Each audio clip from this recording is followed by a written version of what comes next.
It's the next day. Press play. The movie theater.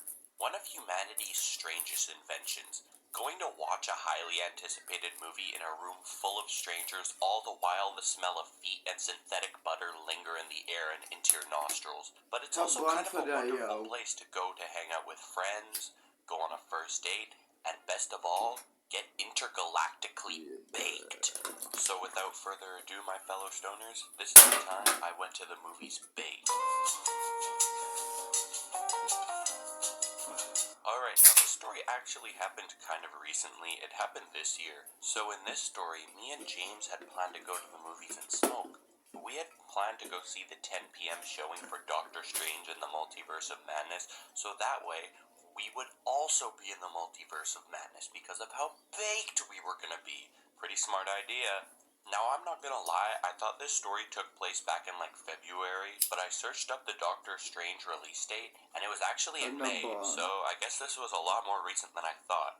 Anyways, so we get to the mall where the movies are, and I open up my bag to get my wallet. Not only did I find my wallet, but I also found a beer. I pull it out of my bag and was going to offer it to James, but before I could even say anything, this dude grabs it and stabs it with his key and proceeds to shotgun it. Yo, this dude was wasting absolutely no time on intoxicating himself. So we go into the mall, and right across the movie theater, there is a dollar store. So me and James, not wanting to spend $35 on a drink and popcorn, decide to hit up this dollar store and sneak in a shit ton of snacks. So after buying the snacks, we buy our tickets and go find a seat, and we set up shop. After we do so, me and James were gonna take turns going into the bathroom and hitting his dab pen. So James went first and took his hit. He returns about 2 minutes later, looking pretty baked. Then he passes me the dab pen, and now it's my turn to go to the bathroom. So I walk into the bathroom and go into a stall and lock myself in. I had decided I wanted to get Kamehameha baked today. So I decided to take not one, but 2 blinkers on max voltage. At this point, I think it goes without saying that I was pretty high. Now, I don't know what the fuck was going through my head, but as I'm about to leave the bathroom, I for some reason think to myself, third time's the charm, thinking that a third hit would get me to the perfect amount of high. So I go back into my stall, take another blinker, and now at this time I exit the bathroom for real this time. As I walk into the theater, I see that there's nobody in there and that the lights are on. I have a mini panic attack and walk out of the theater and realize I walked into the wrong theater. It was at this moment that I knew I was so much higher than I wanted to be. As I walk into the correct movie theater this time, I go to my seat and look at James. I look at his eyes, and trust me, this dude was blasted. But he still was not as high as I was. You know when your friend is fried out of your mind but still super relaxed? Well, that was James. Me, I was the complete opposite. I will admit that I very much wanted to go home and sleep. But I did not. Usually, when I'm way too high, I eat some snacks and I feel better. So as the movie starts, I grab some of the popcorn we had bought from the dollar store. This shit was so salty, it made me feel worse somehow. It actually burned my tongue and lips. So I put the popcorn down and decided to open the Coke that I bought. That definitely helped with the saltiness, so I drank more of it. Then I felt something at the back of my throat. Now, usually what I would do is hack it up, but the only problem was that this was a movie theater that was packed with so many people. I then come to the realization that what's stuck at the back of my throat is a popcorn kernel skin, and it's going to be irritating me for the next hour and a half. So about what felt like 15 minutes later, I look at the time on my phone, only for it to be at max brightness, which was awful. Turns out it had already been an hour at this point. Okay, only an hour left, I thought. Now this is when time really started to slow down. Around this time I started to relax a little. I looked at the screen and it was a super intense battle scene, which obviously made the theater very noisy, and I was so high I could feel the vibration of the speaker, but inside my body. That made me somehow feel really uncomfortable but relaxed at the same time. And then everything went black. I opened my eyes back up to see popcorn all over my pants and James standing up and saying, "Alright, let's go." As I look around, I see the end credits rolling and the theater lights are on. I had fallen asleep. If I'm being honest, I was still super high, but not as high as I was before. And as I look back, I think James was just as high as I was. So me and James leave the theater and decide to go to the Walmart that was across the mall. We each picked out a Lego set, and after that, we went to the Tim Hortons on the other side of the parking lot, ate in there, wondering what the fuck happened. I'm not joking. Oh, and I this don't remember a place single is thing from the fucking movie apart cold. from that there was some really Sunnyvale. annoying little girl. That is it. Anyway, so after this, we bus to our separate houses. We get on But Xbox in and we build Colombia. Lego together, still high as Sunnyvale in I Colombia. think this comment is so unbelievably accurate. Everybody needs a James. Is there anything else to say? Nope. That's the end of the video. That's it. Yeah, but Quiet.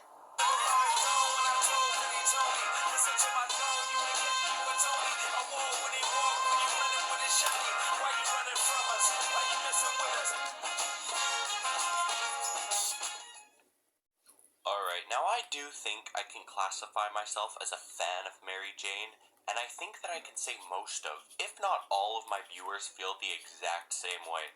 But that doesn't mean I am high everywhere I go. Some places I just don't think you should be high. Some examples could be work, your own wedding, your child's birth, a colonoscopy, a funeral, and for me personally, school. I was never the brightest of students, and I don't really think that going to school baked would have really helped me.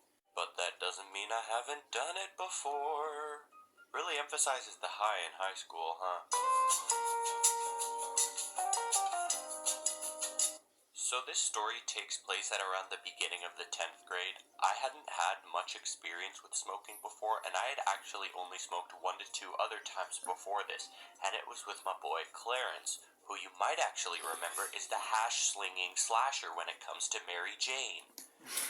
Me and Clarence had the same first class of the day, which was French. And after that, we had a 1-hour break till our next class. Now some of you may be thinking, okay, what's so significant about that? Well, my friends, this is where I tell you that Clarence lived literally 2 houses away from the school. I am not exaggerating about this. We could leave the school building and within 2 minutes be on Clarence's basement couch. Anyway, so as class ends, Clarence calls me over and asks if I'm trying to hang out at his place for a bit till our next class. Obviously, I had said yes because, this was one of my boys and I didn't have much else to do. So, as we're walking out of the school and towards his house, it sort of hits me. There is absolutely no way I'm going to be leaving this dude's house sober. And I would be correct about that.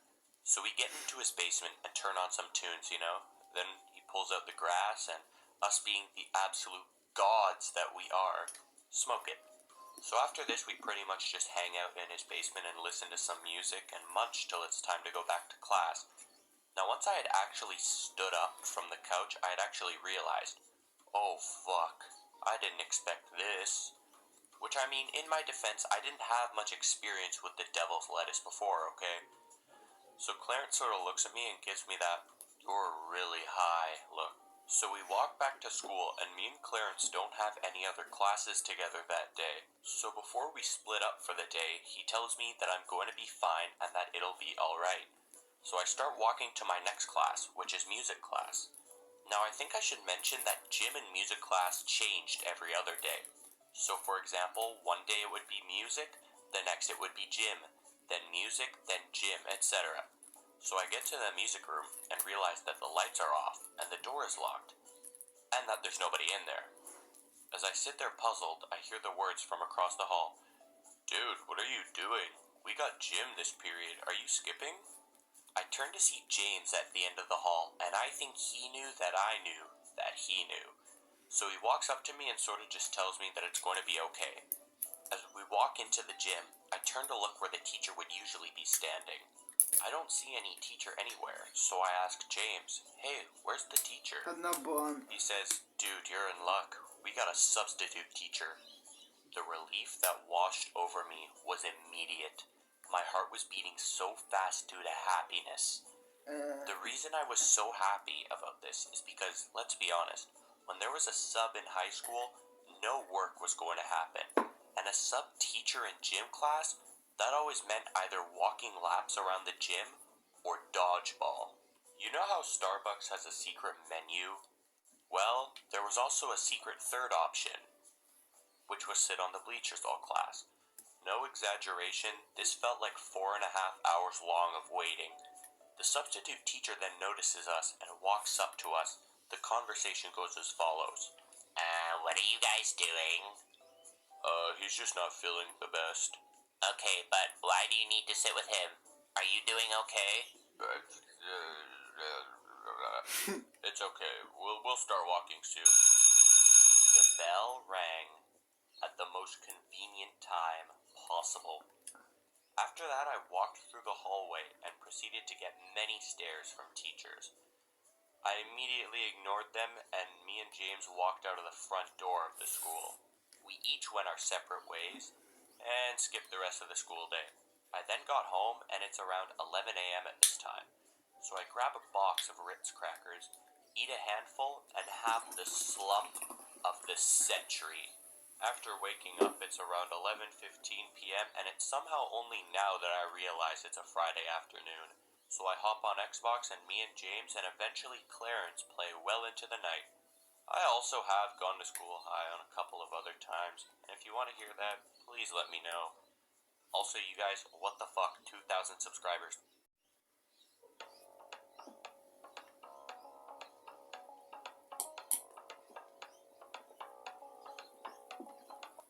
Man, smoking too much, greening out, ODing on the devil's lettuce. Whatever you'd like to call it, many of us have been there at least once in our lifetime. And man, I'll be the first to say it is not fun. But I do actually have a funny story about my first time greening out. I mean, it's funny now, but when it happened, I was shitting myself. So this story dates way back when I was just a young jit. I was still in 8th grade. Man, don't ask me why, but it takes place on a Thursday on a school night. Alright, so it's a Thursday at 7 p.m. My friends and I are just headed to this girl's house. We'll call her Mary. So when me and my friends arrive at Mary's house, I quickly find out her dad is pretty chill. Yo, what's up? And you know, the apple doesn't fall far from the tree. So we'll just say Mary was a ball I had never seen before. And listen, bro, it was a Thursday on a school night, so I wasn't really planning on smoking, right? Let's pause it. Head back to the crib, yo. Gang gang. Shit, man.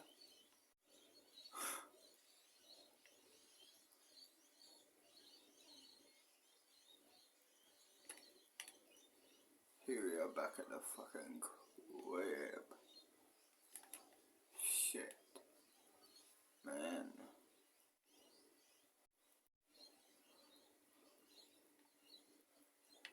Head upstairs, yo. Head to my room and my washroom. See you guys in the morning, I guess. So regular day, another day here. Well, shit, man.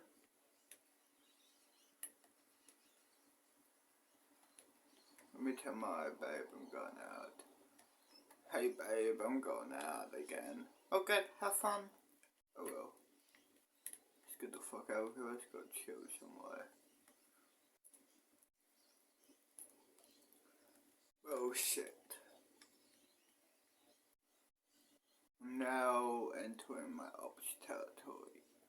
This is the fucking Cube Colombian Mafia, and that area is fucking 29 gang.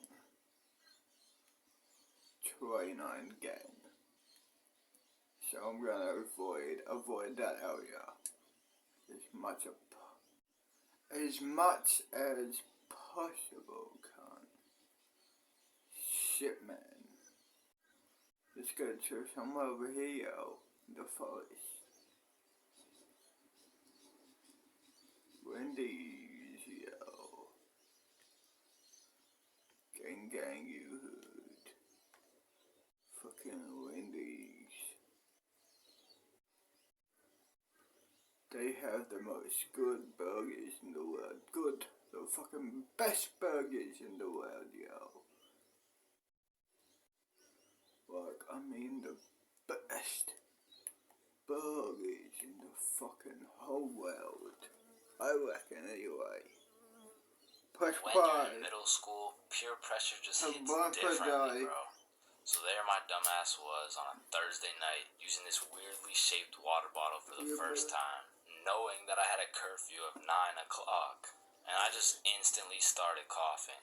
I was definitely the least experienced out of all my friends, so I remember my homies were kind of helping me out, especially my homie Bob. Bob brought me some water and told me to let him know if it hits too hard. I told him yeah for sure, but I'm pretty sure I'm chilling, because it had already been a few minutes at this point, and it was safe to say I didn't feel anything. And after 10 minutes, I remember thinking, I bet I'm definitely good by now. I probably just didn't have enough to actually get me high. So shit, maybe I can make it back for my 9 o'clock curfew after all. That shit hit me like Mike Tyson in his prime, bro. I don't know why no one told me this new device would have me slumped like Nate Robinson, but it's already too late at this point. My vision started to get choppy. It's like I was running 30 frames per second in real life. And of course, the dry eye starts to kick in, and I just get really hot out of nowhere. And I guess at this point, Bob could just see the panic in my face. So Bob was like, come with me, and he brought me to the bathroom. And bro was prepared. He threw down a pillow and a blanket and was just like, you're gonna be alright, bro.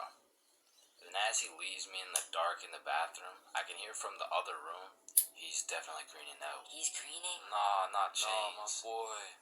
Rest in peace. Rest in peace? Bro, am I about to die right now? But to be honest, my brain was way too fried to even care. The effects were getting worse by the minute, and as I laid there... Let's get reward fit. See the rewards. Rewards. Rewards. Rewards. Set out your goals. Goals. Goals. Goals. Collect as you go. Collect. Collect. Collect. That's it. You're getting reward fit.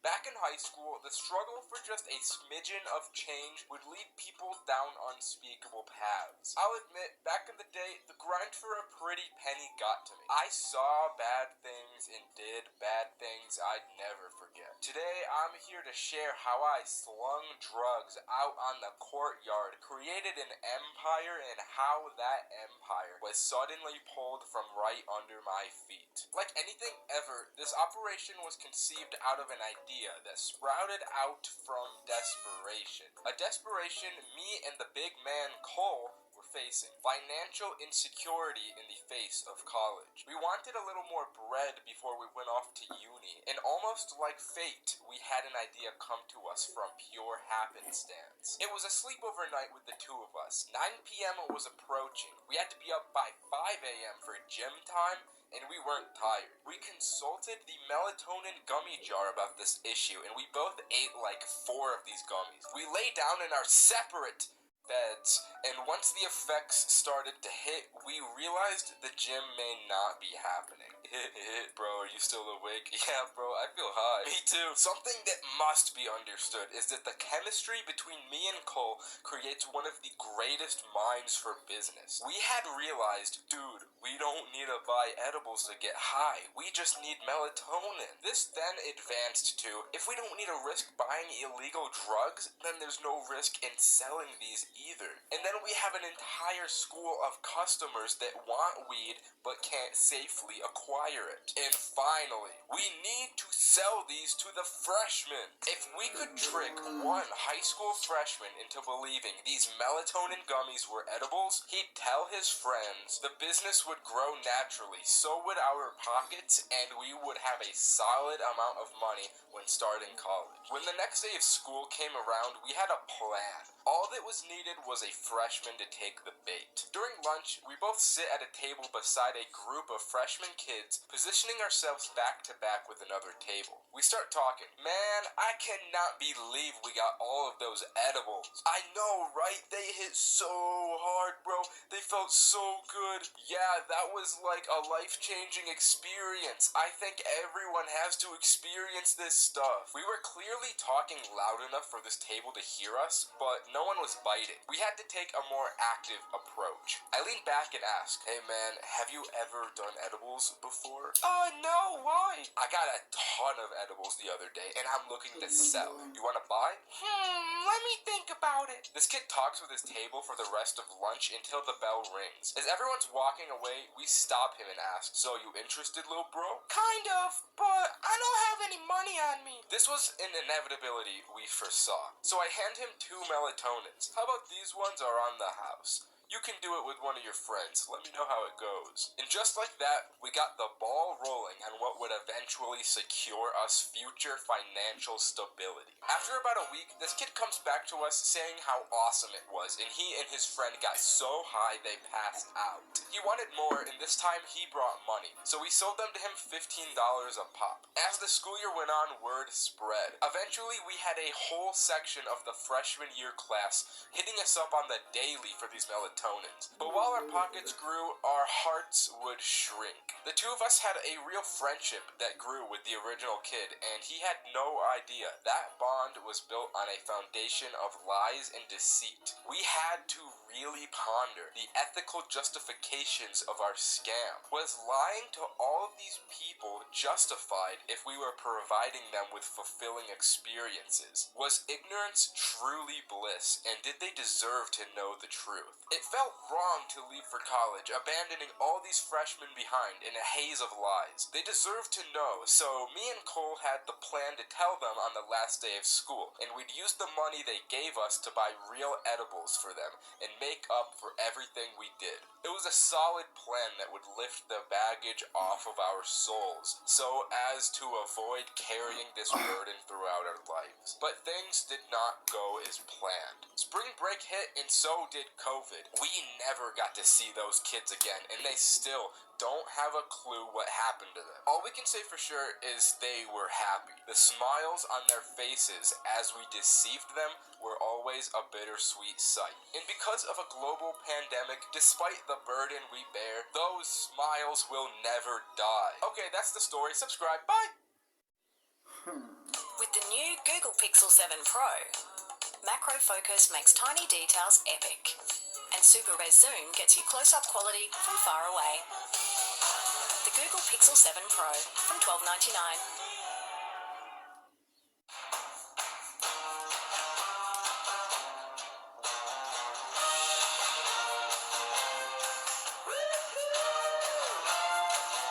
Let's go take a walk. I have never been this in bed. Let's go take a walk.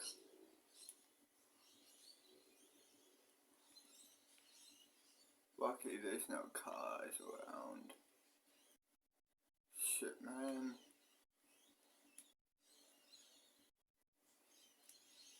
Let's go chill in here, yo. In the fucking forest, cunt. Why not? Shit, man.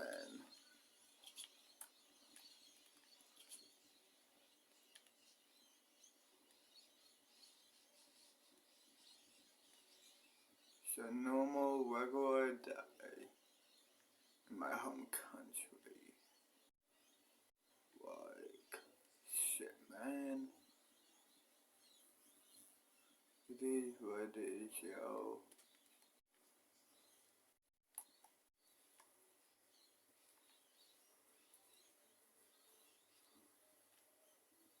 Hey kid, watch out. I need you to take over that mansion. Right over there, what you have. That guy owes me money, but eventually he's not home right now. He's with another gang, a rival. So I need you to take over it. Where is he right now? Don't worry. Okay. See ya. See ya, boss. Hang up.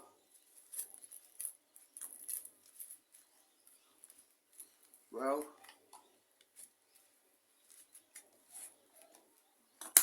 you guys let's do this, yo. Before I do, light up a blunt.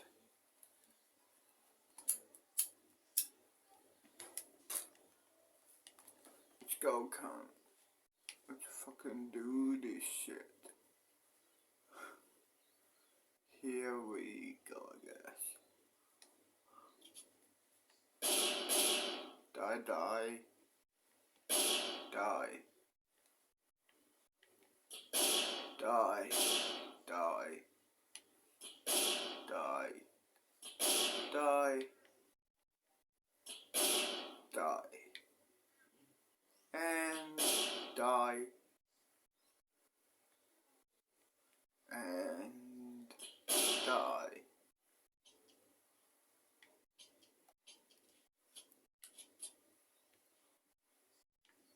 And die. Go upstairs. Wash, wash, wash. Die, die, die. Jump. Wash it. Die. And die. Die. And one more. Die. So kid, did you do it? Yeah, I did. Cool. Thanks. You're welcome. See kid, I sent some guys did no good. Okay, see you boss. See kid. Hang up. Let's go chill. Let's go chill over here, yo. Why not? Gang gang. May as well. May as well chill right here, yo. Press play. Embarrassed in my f***ing life, but I couldn't even feel the Come embarrassment on. because I'm high out of my mind.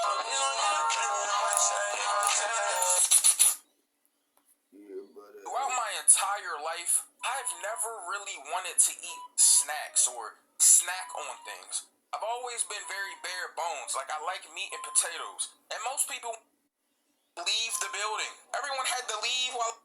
I think we all bought from The Plug at least once, but for all my homies who live in straight out of jail carrying a bazooka in his back pocket looking mofo, and then 1 week later hit up your boy Jimmy the Plug God, and hell have you pulling up to his nice suburban household like, yeah man, so how's it going? Yeah, good? Okay, here's the cookie. Okay, thanks. Bye. Anyway, here are the 5 types of plugs you'll most likely encounter on your journey to get the magic spice. Number 1. The plug who thinks he's an entrepreneur. This is the guy who'll be straight marketing and promoting his illegal business like he was some dropshipping guru. Like, bro, I don't know if it's a good idea to be flexing your fat stacks on your personal IG and writing captions like, 5-0 don't know what I'm on, can't stop a young king from thriving, hashtag drug money, hashtag trap king. I know a couple of these plugs, and the one thing they always have in common is the inherent and uncontrollable desire to flex on anything and anyone. Just a couple weeks ago, I bought from one of these guys, and in the span of the 3-minute-long transaction we had, I learned the following things. Firstly, how much money he made this week. Secondly, that he is moving on to more profitable substances. And thirdly, on how he plans to launder his fat stacks. Like, bro, aren't dealers supposed to be more discreet? Talking about being the local Pablo Escobar? Like, pretty sure Pablo Escobar wasn't trapping $20 worth of cushion in a 2002 Honda Civic, my man. Number 2. The plug that's only dealing to fund his party lifestyle. This is the guy that went to every single party in high school and just wasn't quite ready to move on. So now he is a part-time construction worker, full-time plug. These guys are some of the chillest dealers there are, because they don't really take their job too serious. The biggest downside to buying from these types of plugs is that they are really unreliable. So just because they told you, yeah, I got the stuff, write me again in 4 hours, then I'm free, doesn't mean that you'll be getting gas anytime soon. Because when you do write him again in 4 hours, there's about a 80% chance they'll be already drunk and high at some local club sending Snapchat stories like... Number 3. The tries his hardest to act gangsta plug. This is the type of dude that'll have you pulling up to the most ridiculous places to secure the kush. Like, why the hell are we meeting at the abandoned sawmill at midnight and you're telling me, come alone? Like, bro, this isn't some Jackie Chan movie where we're doing some multi-million-dollar arms deal. I just want to buy an eighth, bro. But shit, got me thinking, what if I do go all Jackie Chan on him? Next thing I know, I got 10 thugs popping out of the sawdust with AR-15s pointed at my head. All because he gave me 0.2 grams less, and I dared to test his gangster. Nah, but for real, these dudes are pretty reliable and usually sell quality stuff. But for some reason, they're always on about the crimes they've committed. Like, bro, you're really flexing the fact that you were arrested last night and will be serving 2 years minimum. My man, that sounds awful. Are you okay, bro? Need someone to watch the kids or something? Number 4. Why are you trapping, bro? This guy has it all. His parents are wealthy, he lives in a nice house, he gets to drive his dad's Rolls Royce, yet for some reason, he has decided it is in his best interest to start selling kush. Like, no complaints from me, bro. I love hopping in the back of this $200,000 car just to buy $20 worth of Zaza. But couldn't you just drive like some premium Uber or something? You'd probably make more money, plus, you know, it's legal. Nah, but for real, why they actually trap is cause they just wanna get hoes and be respected as a true gangsta. Even though I can never take them seriously. Like, bro, why you acting so fucked? You do know if you ever short me, I'm just gonna tell your dad and he'll send you to boarding school, right? Number 5. The middle school trapper. Now this is the dude that only started trapping to fund the copious amounts of THC he smokes on a daily basis. And to be honest, I kinda respect the hustle. I mean, it is kind of funny buying from these dudes, though, hitting them up like...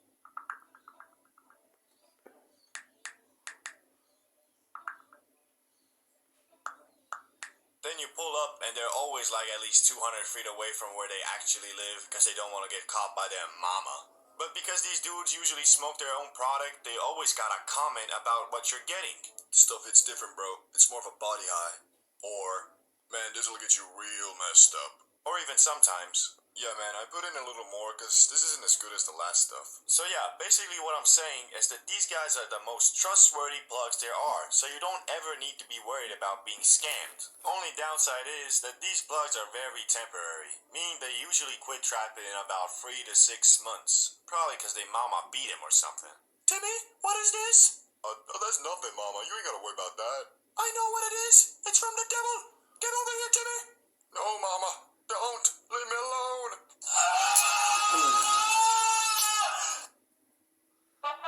Wanna go get away, but book and travel, it seems to be so complicated.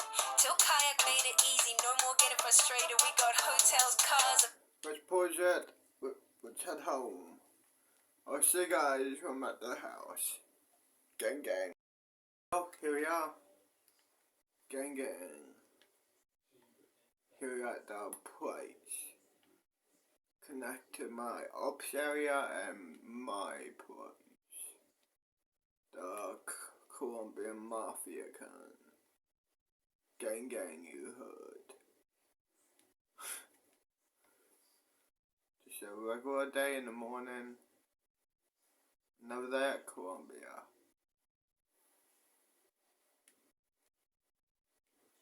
Gang gang.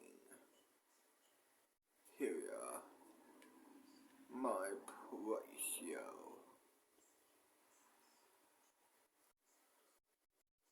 Well, not my place, my uncle's place.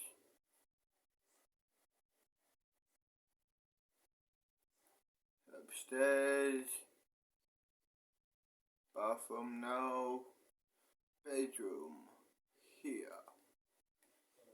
See you guys in the morning. Rock normal. See you guys then. 7 in the morning. Another day here, yo. Let's go out. Hey babe, I'm going out again. Oh good, have fun. Oh well. Let's go chill over here, yo. Chill at the park. Why not, cunt? Let's go chill here. May as well, yo. Actually, let's go chill here. No. Let's go chill over here. Plus, you know the usual. Okay. Press play, have a bond for I a accepted. day. A couple days later, we met up and we went to buy some weed from this guy my friend's friend had told us about. And when we arrived where we were supposed to be, we were super nervous. And suddenly this 30-year-old man arrives in a motorbike and shakes hands with my friend, passing him the weed, and left. So after nearly having a heart attack, we went back into the middle of nowhere to start smoking. So we started tearing up the weed with our hands because we didn't have a grinder. And then we rolled it up and used a piece of cardboard as a filter. And behold, the sloppiest joint to ever exist. But that didn't matter, it was smokable, which is the only important thing. So he lights it up and takes a couple hits and passes it on to me. I take the smallest hits in history and start coughing. So he hits it some more times and passes it back to me and says, just take one big hit, and I listen to him and inhale, wait like 1 second, and I start coughing my whole respiratory system out. So at this point I'm not high at all, I'm just dizzy from coughing so much. But just after we finish smoking, a car pulls up, and the people inside, which were like my friend's neighbors or something, start talking to him. And as soon as my friend stands up to talk to them, boom, it hit me like if Andrew Tate himself kicked me in the face. My thoughts get 10 times louder and more random, and every time I slightly move my eyes or head, I'm in a completely new world. And after what felt like an eternity, my friend came back, and I was like, dude, I'm so fucking high. And then I started laughing and could not stop. We were trying to talk, and I would say like 2 words and burst out laughing. And then I pointed at another bench that was up a tiny little hill, and said, bro, we should sit up there in case anybody else comes to talk to us. And I think I repeated that like every 10 minutes and kept forgetting. And we never actually did it. So after chilling there for a while, we got very hungry. So we walked to a supermarket, or a grocery store for all the Americans watching. We walked in there and it was like walking into a whole different planet. It was so bright and so noisy. It felt like everybody was staring at me, and everybody knew I was high. But I fought through the fear and bought some donuts, which turned out to be the best fucking donuts I've had in my whole entire life. But anyway, that was my first time getting high, and one of the only times I've actually enjoyed being high.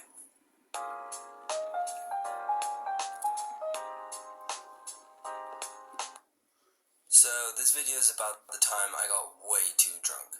It all starts one beautiful Friday morning.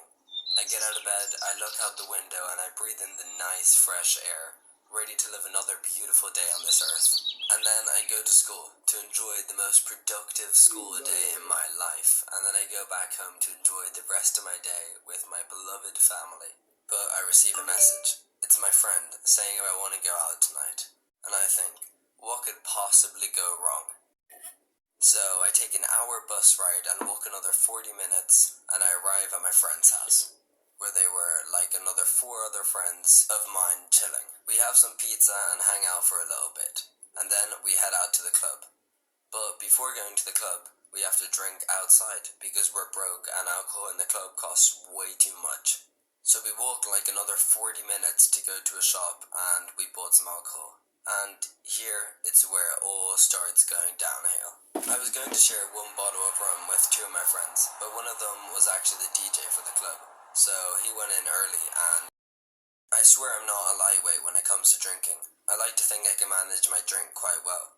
But I don't know what was wrong today. While we were lining up to get into the club, the alcohol started doing its magic on me. So we walk in, and even though I said we were broke, we got bottle service. I've never used that word in my life, and I'm actually not sure what it means, but basically we got 1 bottle of vodka and 1 bottle of rum, in between like 10 of us. Actually, before when I said it all started going downhill, that was a lie. Here is where it all starts going downhill. So I'm chilling, drinking some more, and one girl takes a tiny shot from the bottle, and I decide to show her who's boss, and I take a way bigger shot from the bottle, and that was a terrible mistake. Because I only remember taking 1 shot more, and then I woke up at my friend's house. But my friend told me what had happened. Basically, I started taking more shots, and then I started puking, and they threw me out of the club. When they were throwing me out of the club, one of the bouncers looked at me and told my friend to call an ambulance. So my friends listened to him and called the ambulance. But before the police arrived, because it's the same number for both of them, and they started asking us questions. One of them asked for the number of my parents, and I had no idea what it is, so I just said I don't know. And then they started saying to call her on my phone, and I refused to. And then the ambulance arrived, and they basically did the same thing. And I kept refusing until they took my phone and asked for my password. And then my friend said I just stared at them blankly and started thinking and said 4 random numbers. So then after making up another 5 passwords, my friend gave them my mom's number. Actually, now that I think about it, why the fuck does he have my mom's number? Anyway, my parents didn't pick up, obviously, because it was the middle of the night. So they just brought me and my friend to my friend's house that lived close by. And when we got to his house, we were talking to his parents for ages until we finally got to bed. And then I woke up having no clue where the fuck I was. And I went to put my clothes on, and they were full of puke. And then my dad arrived like 10 minutes later and brought me back home, where I faced the worst day of my life, having to sweep and do gardening for the rest of the day, feeling like I was going to pass out. So the moral of the story is, don't drink too much.